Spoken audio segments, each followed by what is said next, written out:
Discover over 100 episodes of Bartholomewtown on Spotify or wherever you get your podcasts. This is the Bartholomewtown Podcast. We're all quote-unquote outsiders to this political game, but one of the things that brings us all together and one of the skills that we all share is that we're all grassroots community organizers and we stick and stand up for our own. It's been my whole life, and I'm almost 50, that it's been essentially the same corrupt political establishment that's been running things. And everybody knows that, it's like the people know that, they're really angry about it. Joining this co-op, or having the ability to join it, really helped me decide to run.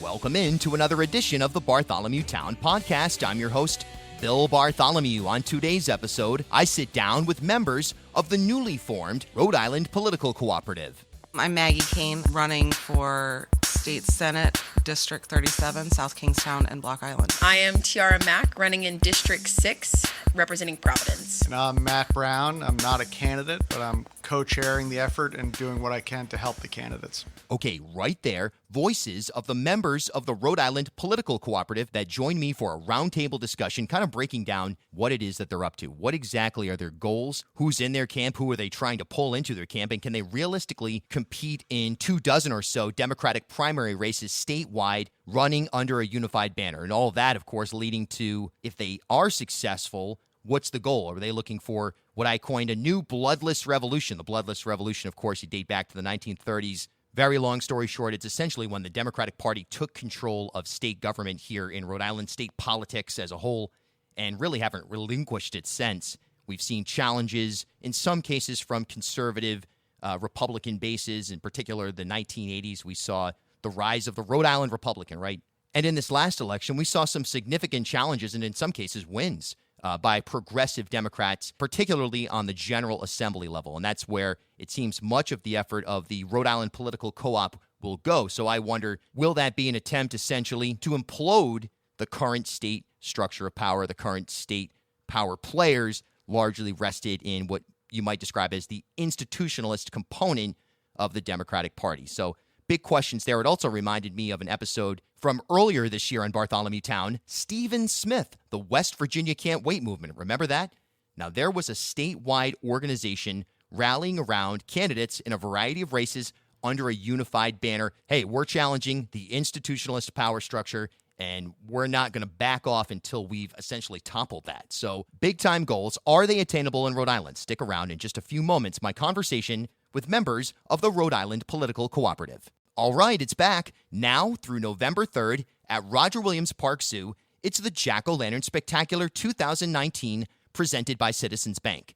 And this year, you are going to travel through a seasonal wonderland and celebrate the joys of New England. Feast your senses on autumn's beauty, winter's swirling snow, spring's first blossoms, and summer's ocean breezes, all intricately carved on thousands of pumpkins displayed along the zoo's wetlands trails. It's the Jack-O-Lantern Spectacular 2019, presented by Citizens Bank, now through November 3rd at Roger Williams Park Zoo in Providence. Remember, new episodes of the pod every Tuesday and Friday. Find it on your preferred podcast app, ripodcast.com or bartholomewtown.com. You can follow me on Twitter at Bill Bartholomew. And for daily content, head over to Instagram at Bartholomewtown Podcast.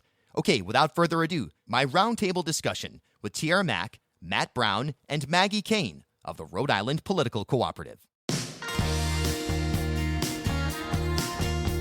had a government for a long time that really hasn't been meeting the needs of the people, hasn't been looking out for the people. And the Rhode Island Political Co-op is an effort to have a slate of 25 great candidates across the state run and win a governing majority so we can actually get a new government that is working for the people. So it's really to put forward an agenda that's going to serve the interests of the people: living wage, affordable housing, a Green New Deal, meeting all those needs that this government has not met for decades. And so we've got a great group of candidates. We announced 15, the first 15 a couple of weeks ago, and we'll be announcing more soon. Let's talk about the makeup of some of the personalities. I know when the website was first launched, I noticed, these are a bunch of people who are already, for the most part, known within the progressive community and the broader political community. Can Can you talk about how that factors into what you're doing here, that it's an upstart project, but you can trace a lot of the individuals involved. You can find a lineage through their own work that goes back, in some cases, years. Yeah, I think it represents that we are all people who've been fighting for these issues for so long, and we're tired of the timeline being pushed back 5 years, 10 years. We've been doing the work on the ground. We've been grassroots organizing in our respective communities for our respective causes, and now we're kind of banding together saying we agree to all these things that will make sure that we have clean air, better schools, a livable wage, affordable housing in each of our respective communities, because that's what we've been fighting for in small silos, but now we're coming together to make it a large statewide effort so that every single Rhode Islander has the needs to live their best and most full lives. Right, and South Kingstown is an interesting political arena, if you will. There's no doubt, especially when it comes to environmental and even educational questions, it leans progressive. It went Bernie, went Reaganberg. I don't think it went Matt Brown. Close. But at the same time, there's this sort of old Rhode Island, somewhat conservative strain there as well. Is that a challenge for you in terms of taking this message statewide into suburban locations where, you're not necessarily going to find people who are as receptive to some of the concerns about, no doubt there's affordable housing concerns in South Kingstown, but it's not the same as in other communities. And that's true. In my experience organizing down in South Kingstown, I would say that there are a lot of people that don't feel like they need to be involved or engaged in politics. I mean, they come out obviously for, the presidential primaries, but they do have opinions. They definitely feel that the government isn't working for us. So that is sort of this common theme that I will be talking about, because I do believe that that's something we all can agree on. So we can kind of start at the bottom and just have a fresh start. So that will be definitely something I'm reaching out to candidates about, or, voters. Let's talk about the fresh start. How far does that concept go? I mean, the current political structure in Rhode Island kind of goes back to the bloodless revolution of the 1930s, where through some shenanigans, essentially, the democratic institutionalists took charge, and they really haven't let that go by and large in the state. Is it that level of, hey, look, we're trying to come in here and boom, shake things up for the long term? Is that kind of the agenda here? Yes. I mean, it's been my whole life, and I'm almost 50, that it's been essentially the same corrupt political establishment that's been running things. And everybody knows that. It's like the people know that. They're really angry about it. I think what's different about this is that it's really that it's the quality of these candidates and the number of these candidates and the fact that they are deciding to work together. That's really new, and that represents hope for people. Because I can tell you, having been in and out of politics, mostly doing advocacy, as Tiara was referring to, like most of the candidates, but also been in politics a couple times. And, what you hear a lot is, oh, well, how can one person make a difference? And I sympathize with that. And what we're saying here is it's not one person. We're talking about 25, maybe more people running, enough to get, to your point, Bill, a new government after decades of a government that is bought by corporate interests, not in touch with the people, don't even really know what to do probably. And now we're going to get a great group of people. And to your point, it's going to be a new government, we think, for the long run. Let's talk about the logistics of this on a statewide basis. It's a bold idea to run 25 candidates or any large number of candidates under one sort of message. Just the manpower, or person power, I should say, to get out and knock on doors, to organize on a statewide from Westerly through, Foster, and to pull people who even have different ideological makeups, at least they may think so, into your camp. How is that going to happen? What's the process look like? Is this more of a media campaign or a combination? I mean, right now, I think we're working with Monica Huerta's campaign, and that's an example of the work that we hope to continue doing. Almost every single member of the co-op, if not every single member, has been out there canvassing for her, showing support on our respective Instagram pages, Facebook, social media, pulling our own friends and families to go and show support for her in her special election. And that's the type of work that we all hope to do. We're all quote unquote outsiders to this political game. But one of the things that brings us all together, and like one of the skills that we all share, is that we're all grassroots community organizers, and we stick and stand up for our own. And that'll pull through. If I have a host of volunteers and someone down in South County needs a couple of extra hands, my people will go help your people. And that's the type of solidarity that we really want to see moving forward.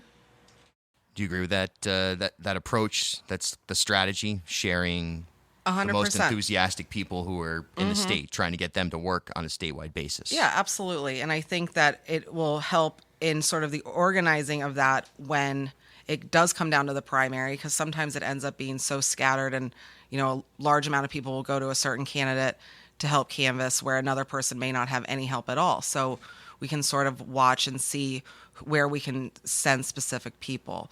I would also add that joining this co-op or having the ability to join it really helped me decide to run. Sometimes I feel like being involved in politics in a way can sort of be isolating sometimes. In my experience, you can't always necessarily share your experiences with everyone just because, politics can be, sort of a difficult conversation to have with everyone. So I do really feel supported and feel like we are this team that really has this shared goal. So I am really excited to be part of this. What other factors are you, or I guess I should say, what other institutions are you going to bring into the camp? From a media perspective, I know you have a comms person because I dealt with them already. Mm-hmm. So, you're definitely being proactive. It's not just, you have the layers in place, I guess.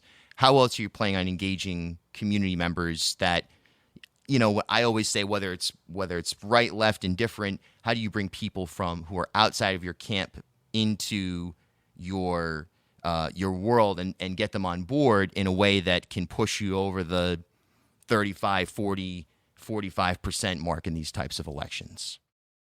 Well, so there are, Tiara referred to the grassroots activism that has been going on for decades in this state that I think all of us have been a part of in various ways. There are a lot of other people out there, activists and advocates, who have been and who have felt on the outside of the government, protesting, pushing, and those are our people. I mean, those are people fighting for their communities, fighting for working people, fighting for the poor. And so we're starting to do meetings now with those advocates and those groups. I mean, we know, we're friends with many of them who've been on the right side of things for a long time and haven't had a government. And so, I mean, I'll give you a couple of us representing the co-op went into a meeting just this past week with a longtime advocate, and we walked in and he stood up and applauded. Not for the couple of us who did the meeting, but for these candidates who are now giving people hope that the people are going to have a government. And I would say going and talking to the voters, canvassing, really informing them of the differences between us, let's say, and the candidate that we're running against. Because in my situation, I would say specifically, there's just these broad descriptions, and sometimes they're not always necessarily true. So you do have to take that time to talk to individual voters about the real specifics of, let's say, environmental activism or income inequality. So I do think that is a way that we can get over that certain number that you quoted before. Adding to the numbers game from people who, as of right at this moment, probably wouldn't identify or don't believe they identify with what you're pushing. How can that be done? Yeah, I think the platform that we put out represents so many different communities, and it's an unprecedented number of people saying, like, we're all signing on to these things. And there's something there for everyone in every community across the state that represents the things that they've been fighting for. And often in silos, we have people at the State House protesting for common sense gun control. We have people protesting in the city for affordable housing options. And now we have 25 candidates who are saying, when we make it into office, we're going to get all these things done, because they're not work that needs to be done in isolation. It needs to be work that's done together for a statewide effort. Can I just add, Bill, that we also ultimately, this has to be a big grassroots movement for sure, which I think is part of the question you're asking. And so we do have a way for people to join and become members of the co-op. They can go to our website, RI Political Co-op, COOP, RIPoliticalcoop.com, and become a member. sign up, support the candidates, and come out and get involved. So we're looking to build. This is going to have to be an effort of 25 candidates, but also thousands of people across the state. There was a radio interview with one of your candidates, Jennifer Rourke, that it ended up devolving. Whatever, it didn't end up being a very productive conversation. But there was something that was in there that I listened to this 3 times last night. There was a notion that I thought an interesting point of the people. And I think I understand where you're coming from fully.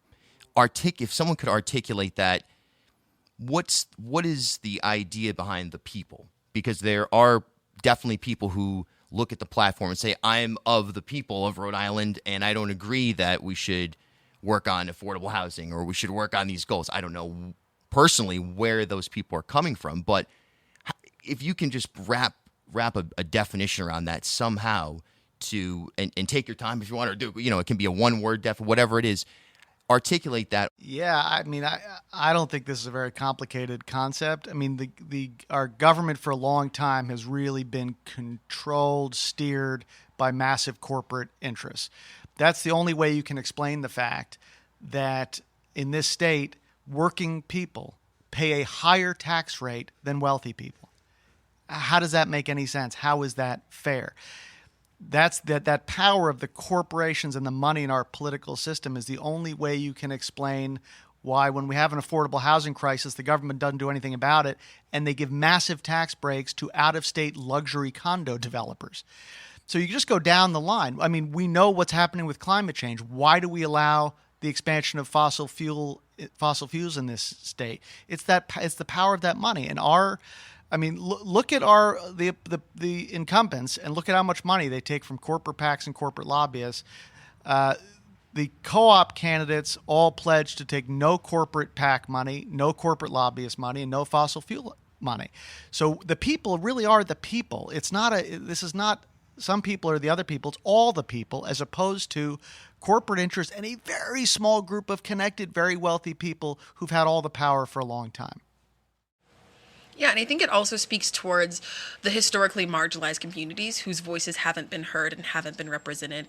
Even on a nationwide level, our representatives and our legislators are getting more and more diverse, and they're representing more and more unique and diverse experiences that are not unique and diverse. They are just the common everyday people, Black, Brown, and Indigenous communities who've been in our state for a long time, screaming and shouting about the inequality that exists between the wealth gap, the affordable housing options that are available, having equitable schools that teach each and every one of our kids in our communities, having some of the highest asthma rates because they're closest to the port. Those are Black and Brown communities who've been advocating for clean and renewable energy, for safer schools, for affordable housing options. And finally, there's a platform and there's people who actually represent those communities running and sticking up for those people who are invested in those communities who've been for decades protesting. Now they have the power collectively as a group. Yeah.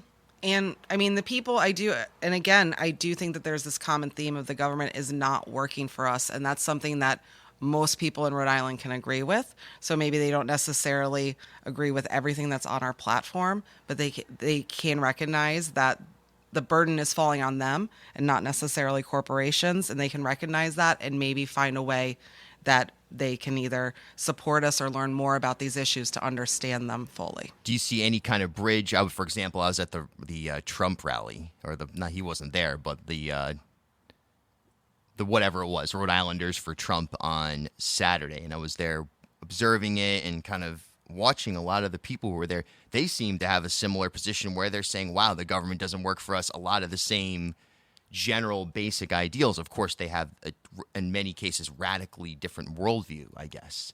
Is there any way to bring those people who are just disgruntled? You hear it all the time. Well, I would have voted for Bernie instead of Trump, but I guess harnessing populism broadly, not so much the left-right spectrum, but the populist to libertarian spectrum.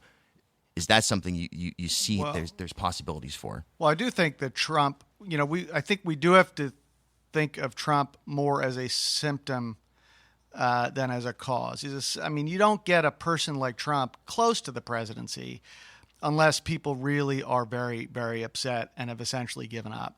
And he played into that. Obviously, the way he plays into it and what he stands for, dividing people, knocking people down, racism, all the things that he's been doing is exactly the wrong direction for the country to be going in. But certainly he, I think, revealed the degree to which people feel hopeless about the direction of the country.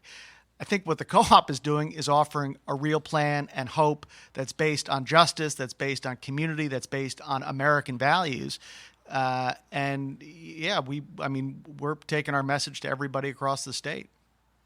Yeah, and I think in addition to that, and this is on my logo, by the way, but it's not just about hope. It's about also like putting that hope into action, and making sure that there's a place for everyone. Like with our broad platform, there's something for everyone to kind of like find their passion and their hope in, to like start mobilizing towards that. Whether or not people who are on either sides of like the polarized political parties feel that they can come to us, I hope that this is a call. Like, we are doing something different, and we're like standing against the status quo, and that's what everyone's kind of been since 2016 mobilizing for and against. Like, this is the status quo, and we all have to say enough is enough. Like, when do we take over our government and our communities for the good and not for the corporations or for going back 50 more years?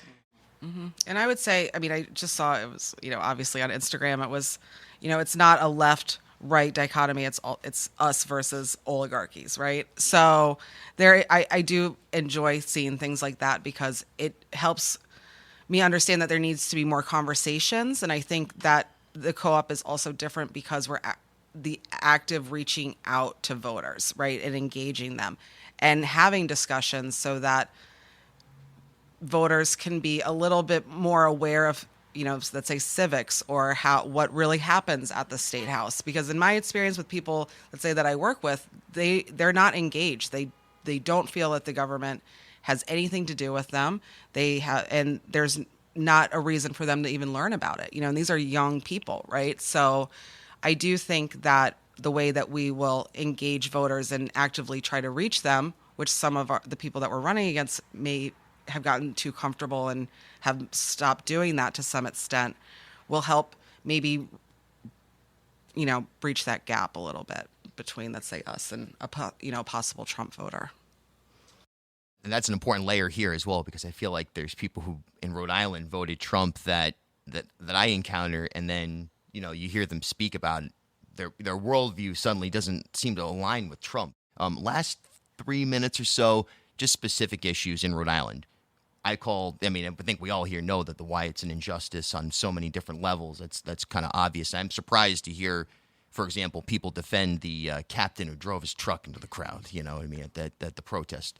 But they're out there. How can you communicate that Wyatt should be closed, and what kind of process should be involved, and what does that look like? Because I think we all can say, oh yeah, close Wyatt, but what would that actually look like? If is that on your platform, and if it is, what is the actual process you would present? It is. The Wyatt exists partly because the state government wrote enabling legislation to allow for that kind of for-profit prison in the state. So we have on our platform that we're not gonna do that anymore. We're not gonna have for-profit prisons. Those will be banned for the obvious reason, like no one should be profiting off of imprisoning people.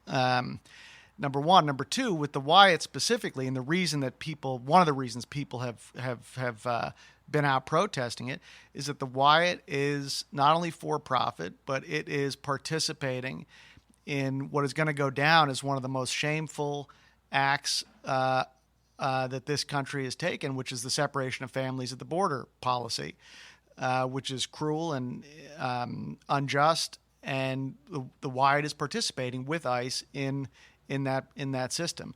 So I know Rhode Islanders agree with that. Nobody thinks it's a good idea if somebody comes here seeking asylum to take their child away from them. And I don't think anybody likes the idea that Rhode Island is participating in that. So we just got to talk to people about that. Yeah, and I think when it comes to focusing on issues that are polarized nationally and both in our state, it helps to continue to share the stories of the real people who are either first-generation immigrants, second-generation immigrants, and those other people who are seeking asylum. There is this common narrative that it's just one type of people. We also have a large Cambodian community in in Rhode Island that also has experienced some deportation and interactions with ICE as well. And just sharing the full spectrum of, like, these are our neighbors. These are communities that have been in Rhode Island for generations and for decades. And it's not about, like, imprisoning people. Like, we need to really, like, rehabilitate these communities, especially people who are seeking asylum, making Rhode Island a place where everyone feels like they have a voice and a say. We have a really, like, rich and diverse history here that is focused on immigration and has so many, like, rich communities, especially from across, like, various different borders in Rhode Island. And sharing those stories and continuing to, like, just make people see the real people who are their neighbors and who are the people who go to school with their children, who are potentially the teachers that teach their children, and who are also just like regular Rhode Islanders. On Wyatt, because South Kingstown, there it is. I always say, would you find the Wyatt on Ministerial Road in South Kingstown or on Main Street, even in Wakefield? Of course not. So there you go. You've got either an incinerator, a trash incinerator, or a jail if you're Central Falls. Those are kind of the options that are presented. Right there, then and there, you should be able to know, all right, you're working on a statewide basis as a collective or cooperative here. So set the statewide playing field level, right? I guess that would be an argument you would make in South County. Mm-hmm, absolutely. And I would say that the values that we share in South Kingstown and Block Island are not ones that would support a facility like the Wyatt or support any sort of separation of families or, automatic deportations. I would say that just, specifically down in South County, sometimes there's this idea that our values and ideals aren't necessarily something that are illustrated or shown, let's say, up in Providence. So I, always encourage people to get more active, to, go past the tower and make their voices, heard in the State House. And hopefully I can be somebody that helps facilitate that. And I like to talk, things about positivity. I do think that there's this element of fear and change that is going through our country right now to some extent. And that sort of, for me, explains why there is this knee-jerk, reaction to, let's say, supporting the guy that, ran his truck into the peaceful protesters, right? So I like how our message is more positive. It's more about having an understanding of what is truly wrong in the state and what isn't working, and not necessarily in showing how that shouldn't be put on, poor people or people of color. And it's really other things that are the problem. Kind of rapid fire round here, just real quick. Infrastructure challenges in Rhode Island. How can the co-op address that when you look at our bridges, our roads, and even when you talk about the bike lanes and things of that nature? Is that something that you're focused on at any level, or you kind of just trying to get in and disrupt and then look at the physical ground that you're on? Well, I'd say, first of all, we've got our whole platform is on the website, and we're going to be announcing more policy proposals in the coming months. I mean, one of the policies that we put out in our platform is that we need fair taxation in this state. We've had radical cuts of taxes for the wealthiest in corporations over the last few decades, and it doesn't work economically. Reaganomics, trickle-down economics, whatever you call it, doesn't work. It doesn't trickle down. You end up with broken bridges and broken schools and struggling communities. So we have put that policy out, and we'll be putting more out in the coming months. Yeah, and I think what we're all announcing super early, and so it's unprecedented for people to have like specific policies a year out from their elections. But I think these are all things that we care about.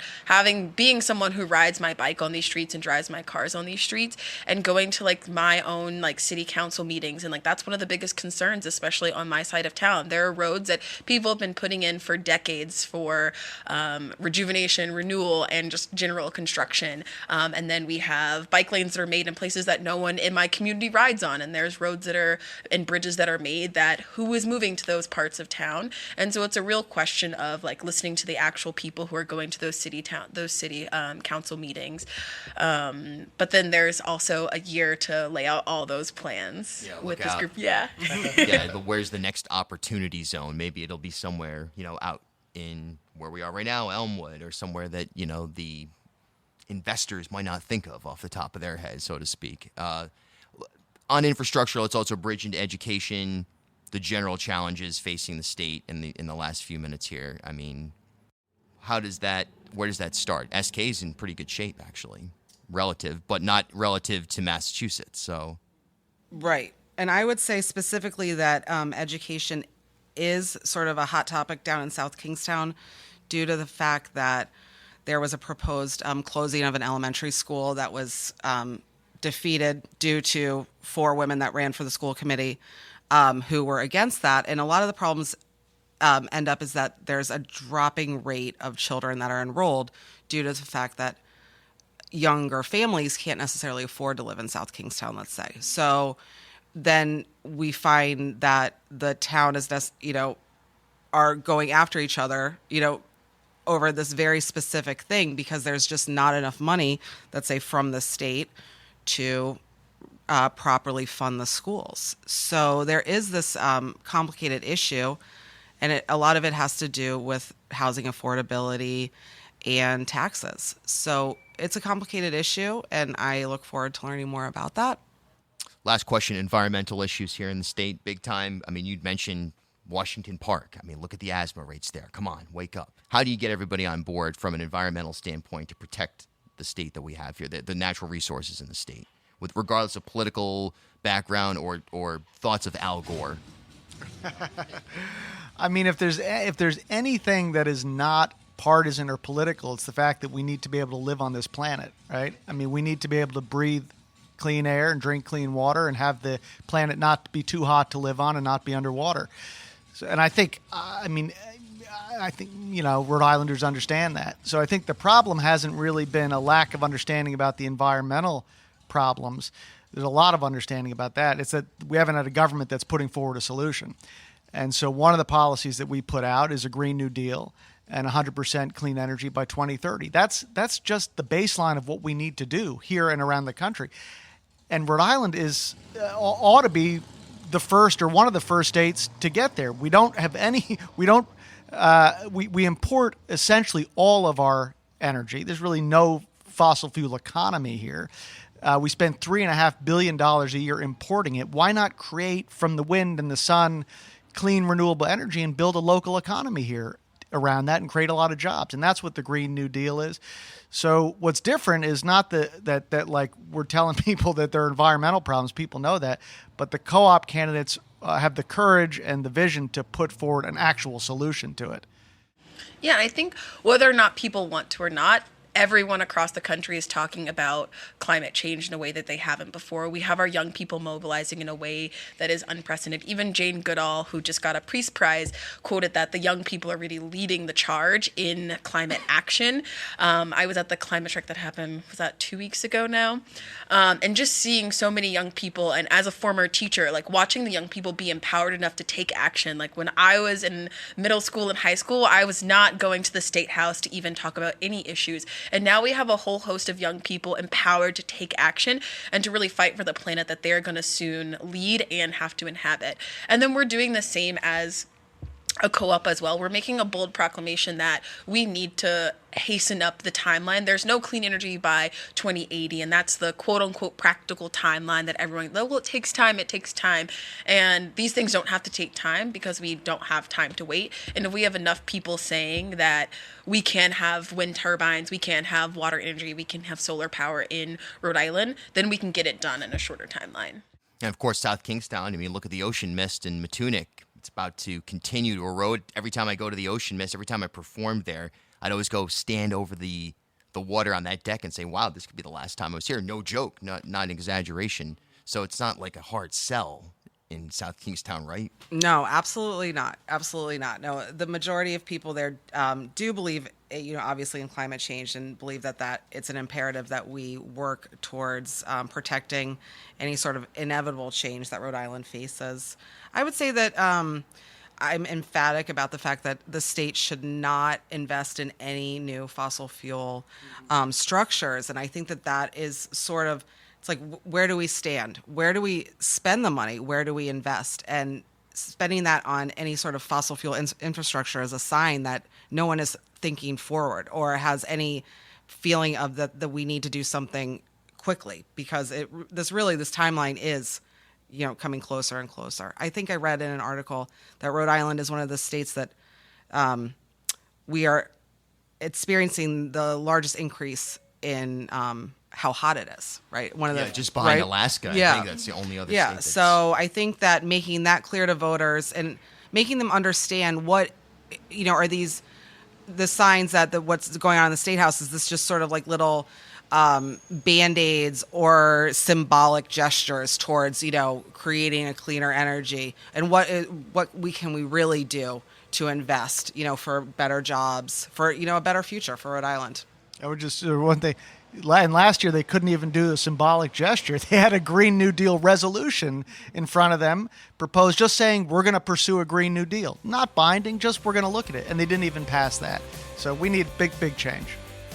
Always great to spend time together here on the pod. Remember, I'll be back on Friday with a brand new episode, and there's over 130 episodes backlogged on your preferred podcast app, ripodcast.com, and Bartholomewtown.com. Until next time, I'm Bill Bartholomew. We'll talk soon.